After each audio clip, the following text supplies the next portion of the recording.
a focus group to discuss potential measures that the city of Los Altos is going to consider in their climate action and adaptation plan. And this is designed for business owners. And after the hour, we're going to kind of do a little bit of a repeat for the public. It'll be broader, and I expect a lot more folks. So this hour is designed to help businesses have a voice and to dial in to what is important to you. So again, we'll give it about 30 more seconds.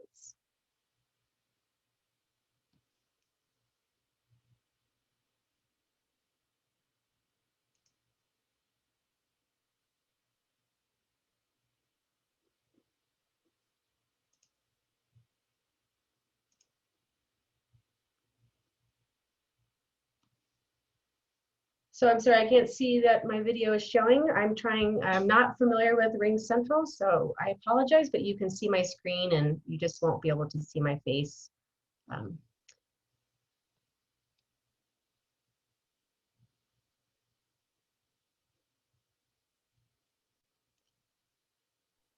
It looks good, Kristen. We can see the screen and we can see your video. Oh, you can see my face? Okay. I can. I'm not sure if it's different for the attendees. Oh, okay. Well, it looks like I'm on here twice. So yes, okay. Well, hello everyone. I'll get started since we only have an hour and we have a lot to cover. Again, this is designed for business owners. You're welcome to stay if you're not a business owner, but we have tailored the measures specific to the business community. So first I'll start with introductions, just really briefly. My name is Kristen Cushman. I'm the CEO of EcoShift Consulting, and Ben Fordham is with us today. He's the project manager, and Zach Youngerman is leading our vulnerability and adaptation component. And so we're not going to do broad introductions because we only have an hour, and so I encourage everyone to type their name, their business name, into the chat box so we have a record of who attended. And we're going to have plenty of time for open discussion. So when you do contribute your comments, you can also remind us of who's on the call. So starting out with this important piece, the city is updating their climate action and adaptation plan. And so as part of that, they're going to be assessing their greenhouse gas emissions and trying to determine what measures they can do based on their original cap, as well as how to extend those measures and improve them, and to develop new measures. And so this diagram kind of shows us where the emissions will stand if the city doesn't do anything different. So over the next 30 some years, you can see a general decline in emissions, and that's primarily due to a few things that the city's doing to mitigate their emissions, but also because of your energy supply with Silicon Valley Clean Energy. That renewable energy that's being put on the grid is also helping reduce those emissions.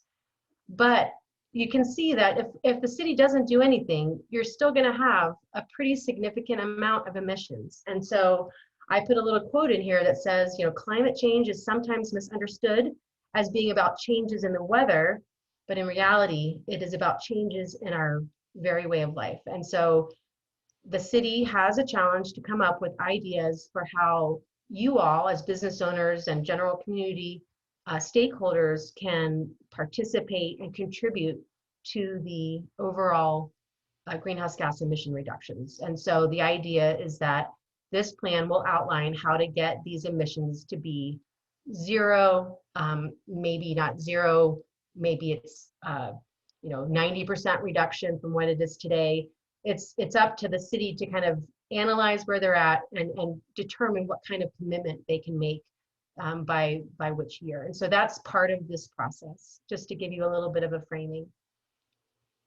And so we started this process back in, I believe, February, and we did a baseline assessment. We looked at what the city has done so far, compared it with the goals that they had set back in 2005, I believe.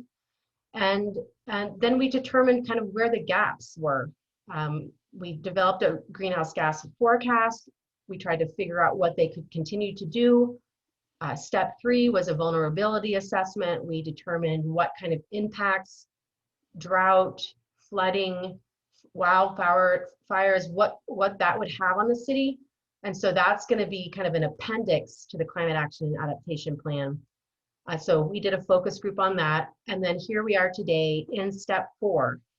We are reviewing measures that would be relevant and beneficial to the city, but the city can't make those decisions on their own. They want to involve the business and the residential community, and that's why we're here today. And so when we look at how to prioritize all these measures that we're going to talk about in a minute, we're going to talk about 4 different sectors in GHG emissions. One is transportation, one is energy, green community, and resource conservation. And we'll talk about the different measures. And while we're talking about them, I want us to think about how you would rank them. We have done our own internal ranking, trying to help the city understand, is it more important that these measures are feasible? Is it more important that there's greenhouse gas emission potential, or that they're cost effective? Sometimes with, for example, transitioning to electric vehicles, that's a huge impact on greenhouse gas emissions, but that doesn't necessarily have the community benefit that one might be looking for. So how does that fit into the ranking order? Effects on the economy, obviously those are, we're all aware, as a business owner, you're gonna have different considerations than a residential community person would. And then obviously with the city, they are mandated by the state to do certain things. So sometimes they might not have a choice. They might have to do certain things, and they just need to figure out how those best fit with the business community. And then of course there's equity and climate justice. I think we all know about how important that is. And in the city of Los Altos, there are a lot of elements of maybe not disadvantaged community sectors, but definitely vulnerable populations. And we want to make sure that these measures take that into consideration. Obviously, city staff resources, do they have the staff to pull off these measures? And if not, what would that look like from a budgetary perspective or a feasibility perspective? And so we have to take all of that into consideration. Also, the scalability. Are these measures a one-time deal, or can they be built so that they're sustainable, that they offer benefits long-term?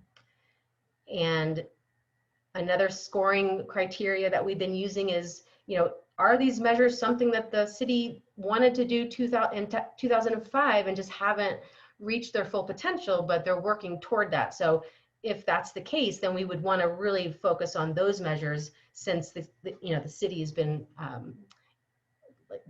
investing their time and their money in those measures already. And then obviously an obvious one is the aligning with the city's current planning objectives. So they have the original climate action plan, they have their strategic, their transportation element plan, their general plan, all these plans that the city does. The idea is, what are they all saying? How do these measures fit and align with what the city's been working on from day one? And so,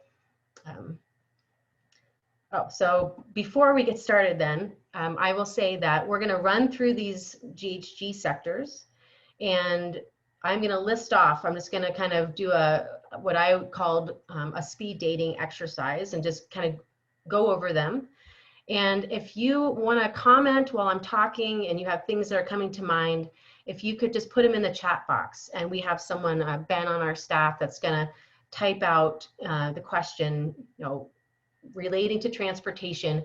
And so then underneath that, you can just kind of type in your answers as we go. And then after that, we're going to break up. So after every sector, we're going to open it up to an open dialogue, and you can verbally tell us what your thoughts are. So the first sector that we wanted to talk about, and the question for you all, is how would these measures impact your business? Because obviously the city doesn't want to pursue measures that would have a detrimental impact. And just as a footnote, we have done a little bit of a focus group with the business community so far, but it wasn't this general this general group that we have today. So we have gleaned a little bit about what some of the concerns are, and I can mention some of those as I go. But number 1.1, and if when you type your comment, if you could just put kind of 1.1 and then put your comment so we know that that comment goes with that measure. So one of the ideas is to decrease speed limits through town, and that could be downtown, that could be across town, but reducing speed limits does reduce greenhouse gas emissions. It saves on gas. So there is a direct benefit for that. Number 1.2, promote transit-oriented development.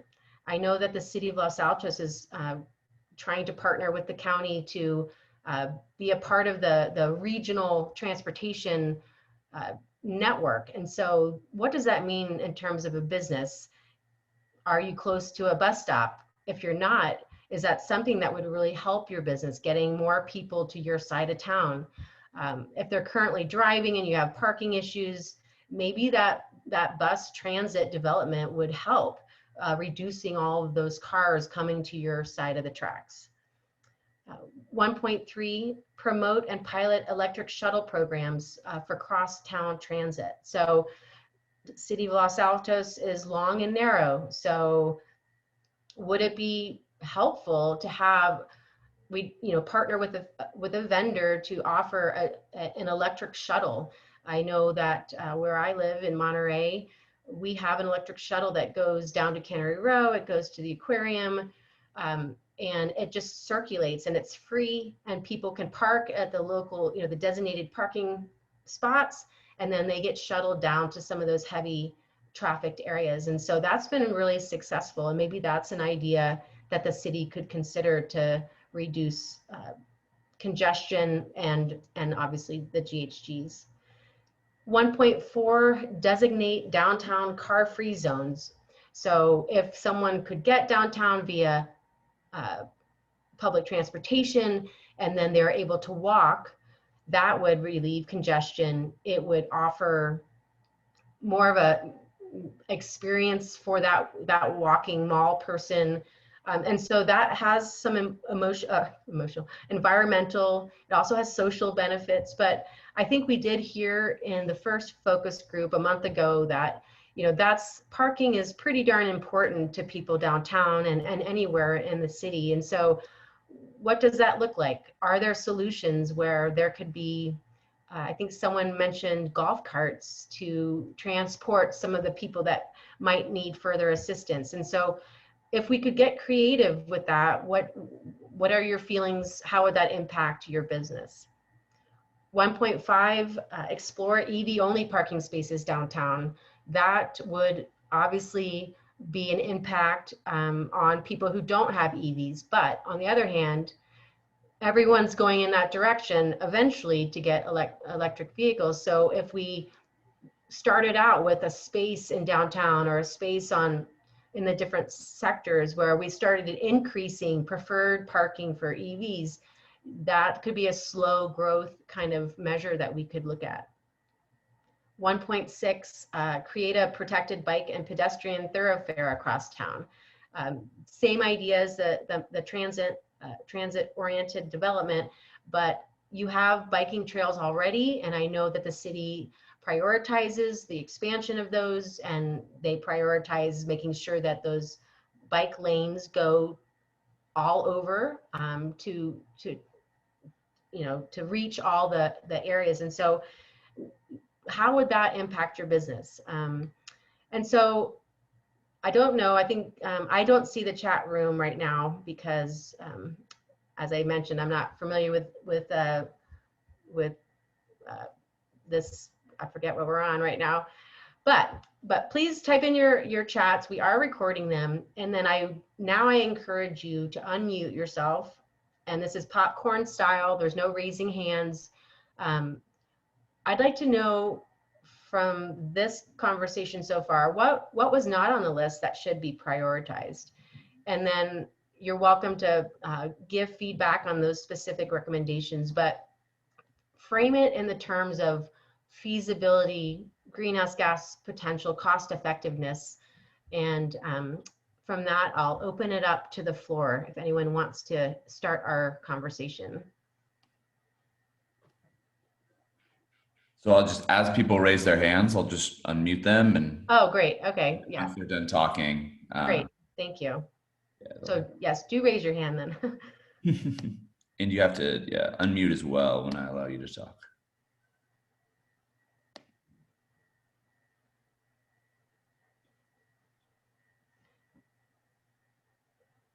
Are there any comments for transportation? I don't know who's on this call, so if someone wants to tell me what business you're with and what some of your challenges are, then maybe we could kind of put that in perspective when we're looking at these measures.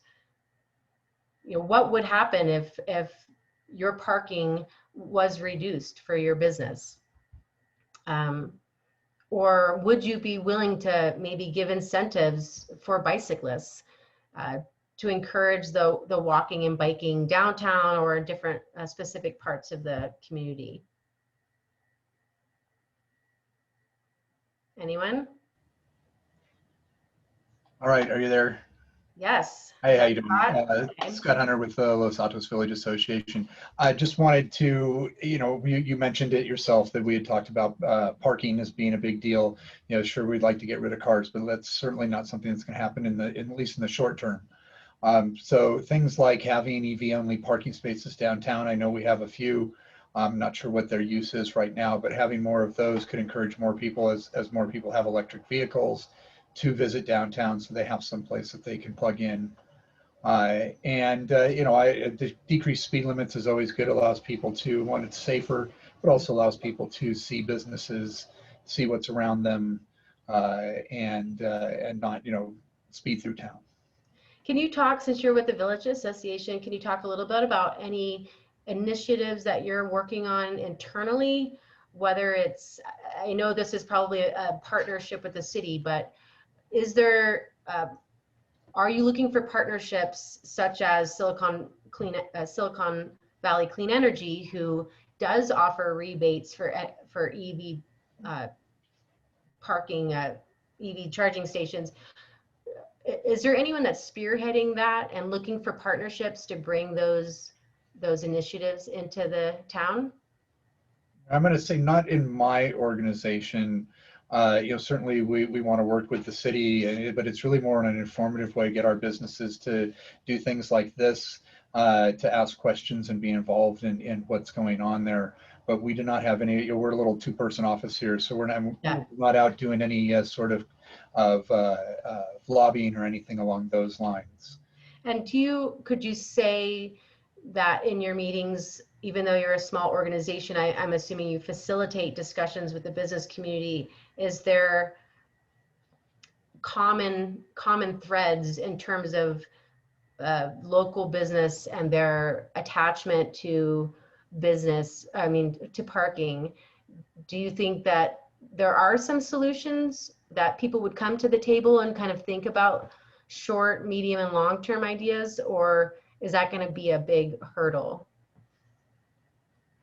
Yeah, I think it's a hurdle to get people to the table, whether it's, something that's going to happen next week or something that's going to happen 10 years down the line. So that's just a little tough to get people involved. The hurdles, once again, if there are more EV parking spaces downtown and that shows that more people have and are using electric vehicles, then maybe the next thing to look at down the line is the car-free zones. You call them a car-free zone. We had an open street program here last year, basically closed off the streets, allowed businesses to be out and about, people to roam freely down the center of the street. Certainly I believe there's been look at doing different things like that around town somewhere down the line. Mm-hmm. But all of those, businesses are all about people. And if you're doing things that anybody sees as detrimental to bringing people into town, then yeah, that's, even perceived, maybe not even truthful, but at least perceived, you're going to have some problems. Well, so as I mentioned, living in Monterey, I'm sure familiar with Cannery Road. There's no way you would ever be able to park down there, even if you had 5 EVs. Sure. So It does seem, because my office is right next to the bus stop, so it seems like that electric shuttle is very popular. I see lines of families and tourists heading down that way. So is that something that has ever been discussed in the city? We've talked about shuttles from the Caltrain station back and forth to here, trying to reduce that last mile.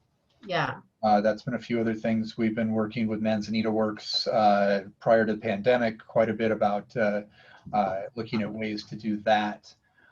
So I guess you could see, if you asked the question, now I start thinking back, is yeah, we have worked with Manzanita Works about, how do you get folks from that last bit if they're taking mass transit or public transportation. There's only one bus line that runs through Los Altos, and I think there's maybe 2 bus stops. yeah, So it's kind of tough. How do you get people from a transit center to here?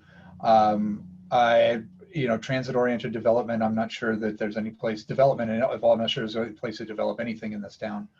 And then the electric shuttle, I could see that. I'm not sure how cost effective that is. Certainly where you are, it's predominantly tourists, at least when I've taken it, that are using that to get around town easier, as well as to get to whatever parking they may have been able to find somewhere, maybe outside the downtown area. right. But I'm just not sure that, there are enough people that are anxious to get from South Los Altos to North Los Altos on a regular basis that that's something that would be cost effective. Yeah, that's a Could be wrong. good point. Are there, I want to keep moving forward because we only have an hour, but, and thank you, Scott. I know you've heard this kind of focus group before. I think the purpose of this was to kind of whittle down some of the recommendations we spoke about before and then really target business owners. So are there any business owners on the call that want to make a comment before I move to energy? Yeah, I was hoping if I spoke up that I could get a few of the business owners, if they're on there, to also say a few things.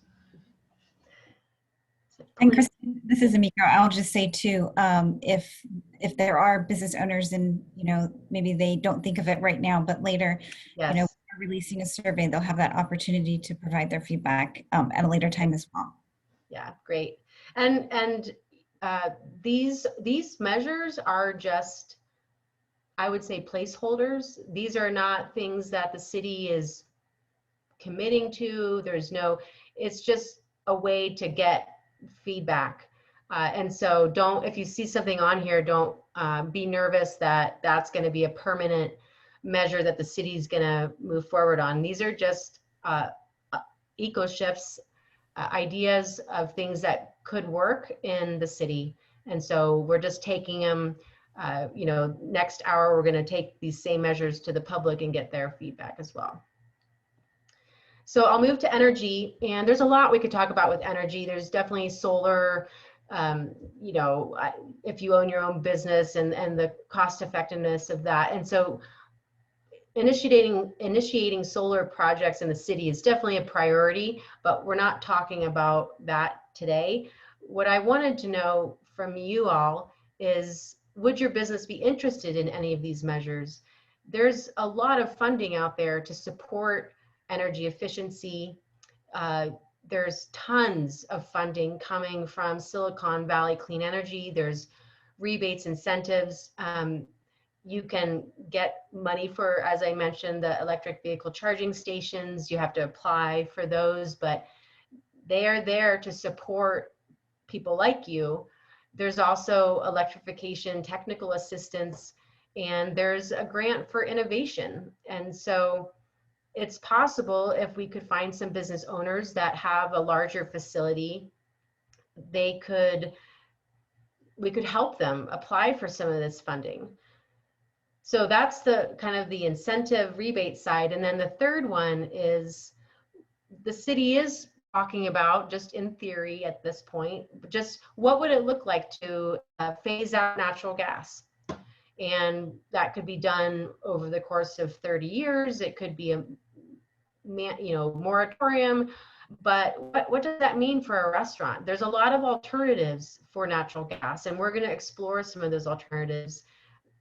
The alternatives are renewable natural gas, or to to switch out a lot of the natural gas with heat pumps, to electrify, if you've heard that term. And so with the restaurants, I think that would be a little challenging. So we're not really including the obvious handy things that you need for your operations, such as a gas range, but we're talking about building natural gas. And so what's your appetite for getting involved in some of these programs? Have you done it already? Do we have best practices that already exist in the city? And I'll open it up.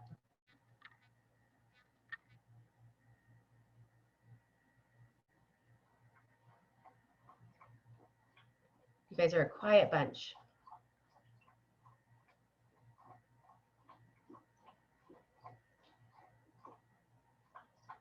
Well, I'll just go ahead and say that, you know, part of the climate action plan is to reduce emissions. That's the goal. And by when, we haven't quite determined what that looks like. But I will say that transportation and energy are 76% of the city's emissions. And so to take really bold leaps into this, into figuring out, you know, carpooling, as we mentioned, the parking shuttle system, and then energy, it's going to be something that the city is focused on. And so as a business owner, you may not understand or have time to really research, but there's massive savings that you can get by putting solar on your roof, or taking advantage of some of these assistance programs. And so if the city could lead that education process in the business community, I think that would be something that we would recommend. But so again, the discussion is, are there other things you want to talk about with energy? Obviously energy efficiency, but in terms of the criteria, do you have any comments on energy and what the city should be doing? Hey, Kristen, me again. Okay. I wanted to, you were talking about subsidies and things like that. I think businesses would certainly be interested if, you know, someone's helping to pay for what they're doing. But also, you know, most of the businesses here in town, not just in downtown, but throughout town, are small businesses. And, you know, they're not putting solar up on the roof. You know, they probably are just leasing anyway. But there may be a way to, say, switch out from fluorescent to LED or something along those lines that even at the smallest level is going to help. Yes. But being able to help finance that is something I know businesses, especially as we're still, you know, really trying to claw our way out of COVID here. Yeah. You know, any way to help there would be greatly appreciated. Yeah, I think so. You know, Silicon Valley Clean Energy does have a program where they can help educate on energy efficiency and electrification in general. And then the next slide, I'll just go ahead and jump ahead, but one of I think a huge benefit to the city and cities across California is the Green Business Program. And that's a program mandated by the state of California that's supposed to be implemented by the city and counties across the state. It's pretty well known, but it could be more well known. And the Green Business Program does offer direct links and support to how to actually understand energy efficiency. So, you know, that would be a cost saving.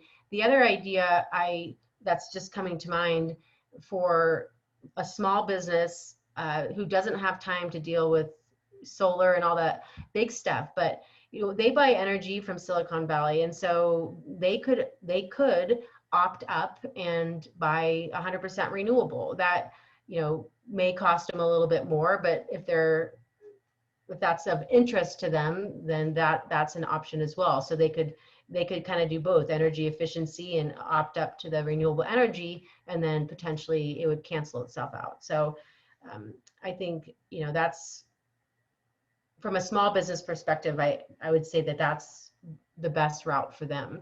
If we're talking about large Google campuses, I know you have, you know, some tech campuses. I don't know if they're all tech, but you know, they do have a large amount of roof space, and they could potentially contribute to some resiliency issues and things like that for the city. So, And then there's the equity and climate justice piece for, you know, the installation of all of those, building in policies that only local IBEW people get to, you know, participate in that. So there's a lot of things that could be done there. But I will leave it there. And are there any comments from this discussion?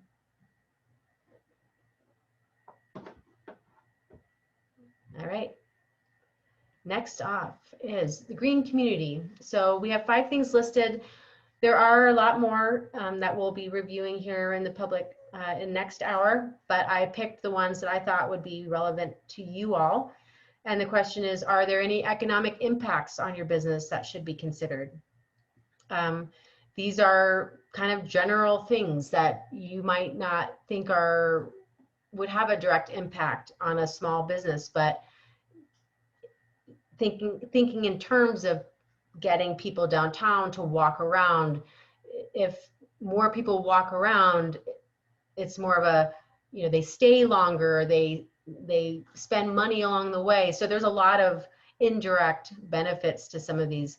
We just mentioned the Green Business Program, which I think if we could build a campaign that said, you know, every year for the next 10 years, we're going to try to get, you know, 8 businesses to participate in the Green Business Program. I think those are really simple things. The owners don't really have to do much.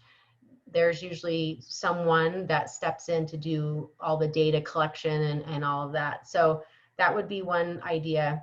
3.2, facilitate a walkable and bikeable city. Again, these are really large things, but if you think of a walking mall, and I'm in Boulder right now on summer vacation, and you know, they have a walking mall and it's packed with people just roaming around. And so it adds the value to the city. It adds cash flow into those small businesses. And so that it's not really just an environmental consideration.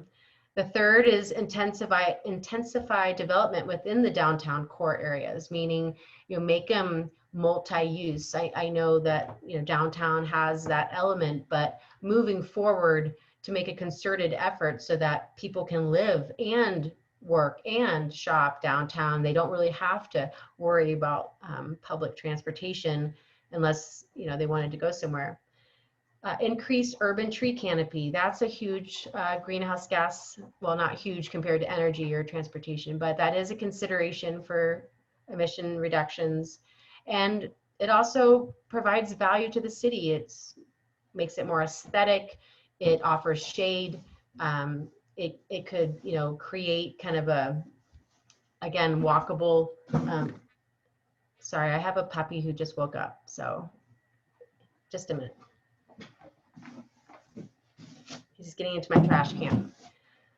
Then the fourth thing is building native ecosystems in public areas. So one of those would be community gardens, developing more hanging out spaces, parks, things like that, to encourage people to not roam around so much, but to stay and enjoy the city itself. So those were some ideas I thought would bring benefit to a small business owner. And so again, I'll open it up for discussion. What is not on this list? Are there ideas that we're not thinking of in terms of how to keep people hanging out in certain business areas so that they spend money?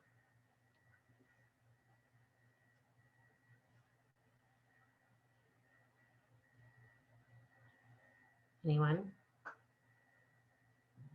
Are there areas of the city that would be, I mean, downtown is the obvious core, right, for any city, but are there other places in the city of Los Altos that we could target for some of these pockets of walkability and green space around the commercial districts?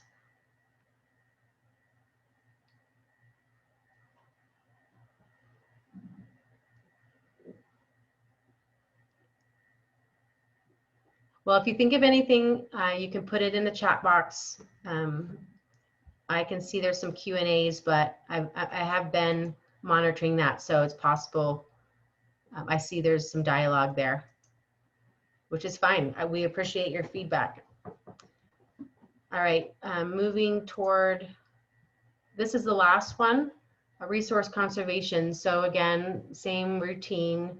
We want to know of these measures, which ones would be difficult to embed into your business operations. Obviously, small business owners don't have any time, and they sure don't have the bandwidth to really think about investing money in certain programs. I'm a small business owner myself, so I understand that. But the state mandates, SB 1383, that the city divert up to 80% of all waste materials from the landfill.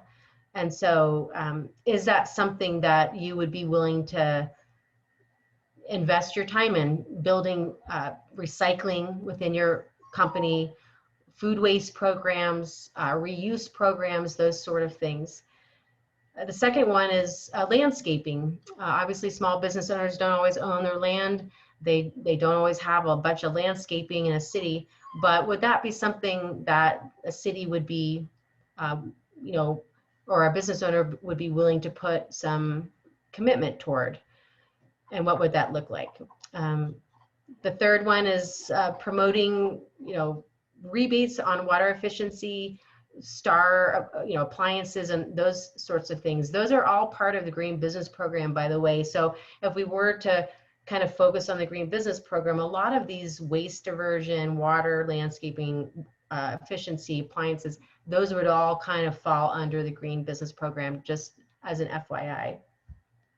And then restaurants, I mean, it does cost more to have biodegradable single-use items, straws, bans on plastic bags, all of that.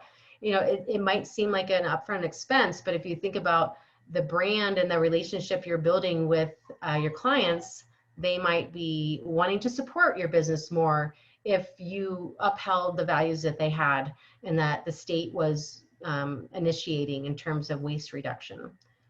And then finally, promote customer awareness of sustainable food choices.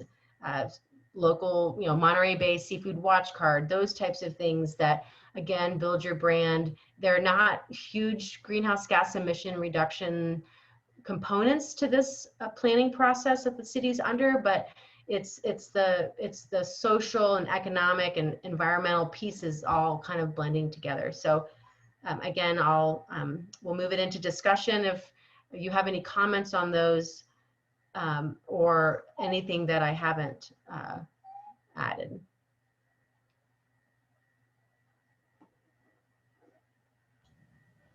Hey, Kristen, Scott again. I think we mentioned this prior, particularly when it comes around to reusable or easily recyclable containers and such for restaurants. And one of the biggest things that I hear with the restaurants is, you know, they like to do that, but there's still no supply chain for it, at least not an easily available one, which drives up prices. So it really, it's comes out cost prohibitive at the very beginning. And I don't know if that's an education thing that needs to be done, or if there's you know, more folks that are, say, green distributors or whatever. But that's, as I said, when you start talking about food containers, and trust me, there's way too many of them. But you know, for the businesses to be able to take on any sort of expense, it has to be addressed at the supply chain side of things as well. I do know that that component is part of the Green Business Program. They have vendors and they have specific rates. And I do know that each of those eco vendors, like World Centric, is way cheaper than the local vendor that we have here in Monterey. So I know it's an issue. I'm actually been in waste diversion for most of my career. So, and I apologize, my dog is whining, but I just took him out, not sure. So that's definitely something that we should address. And I think that we could do that through education. We could come up with strategies through the Green Business Program. But that's good insight. And it's definitely common and consistent, so. Moving to, I guess, the conclusion, love to get your feedback. I'm anxious to see some of Donna has a question. Sorry. Yeah. Go ahead. Hi, is it possible to make a quick comment before you wrap up? Yeah, absolutely.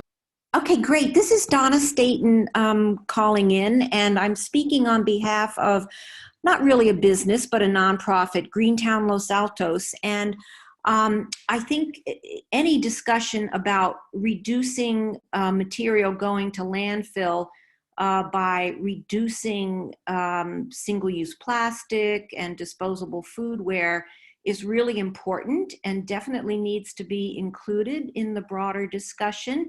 But we'd also like to add to that discussion the possibility of, you know, sort of leapfrogging to the next even better thing, which is all reusable, and skipping over the, you know, the quote unquote green disposable altogether. So we're certainly willing to partner with any business interested in learning more about that, that just having reusable as opposed to any type of disposable is actually cheaper than any kind of disposable. And businesses, we have, you know, documents and research to support that. So anyway, I just throw it out there as not just considering greener disposables, but reusables is even better than that. So that's my comment. Thank you. Yeah, thank you. And I think there's a lot of solutions that we could do with single-use items. I know that I've been to a mall in a third world country. It wasn't really a mall like we think of a mall, but yeah, they had different colored plates for each restaurant, and it was all reusable. And so there are solutions, and there's also ways to reduce the amount of food that you're serving so that there's not always all these leftovers. So yes, I'm 100% behind you, and thank you for that comment. That would be a long kind of standing education campaign, but if it's something the city wanted to champion, you know, that's something that they would have to consider. It's actually an opportunity, I would think, to, if you want to be a champion of some sort and kind of set yourself apart, there's tons of ways to do that, but you know, that idea would be a great one to do. So thank you. Anyone else have last minute thoughts? We still have 15 minutes if you want to use it.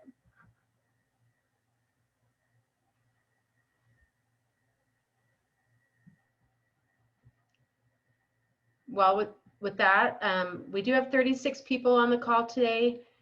So thank you all for taking the time to learn and listen on some of the initial ideas that the city has. And you're welcome to stay on for the public side of things. We're going to start that at the top of the hour, and that's going to be more broad, although we will kind of repeat some of this. But otherwise, if you don't have anything else, Amico, do you have any last minute comments? I would like to say thank you for everyone for joining. I know that with the business community, they're very busy, and so taking time out of their day to participate, we do really appreciate that. Again, we are going to launch a survey in the days to follow, and so that is another opportunity to provide your feedback and questions. In addition to that, we always have open the email address that is environment@losaltosca.gov. Again, that is environment@losaltosca.gov. And feedback can also be emailed there as well. In addition to Kristen, which I know you see her email address, but there's a few different ways that you can follow up. If there was something that you wanted to say or didn't have the opportunity to say or think of later, we do welcome all feedback even after this workshop as well. Thank you. Well, I'll be resuming. I'm going to take my dog outside for a minute, and then I'll be back at the top of the hour. So I'll see you all then. And if not, thank you.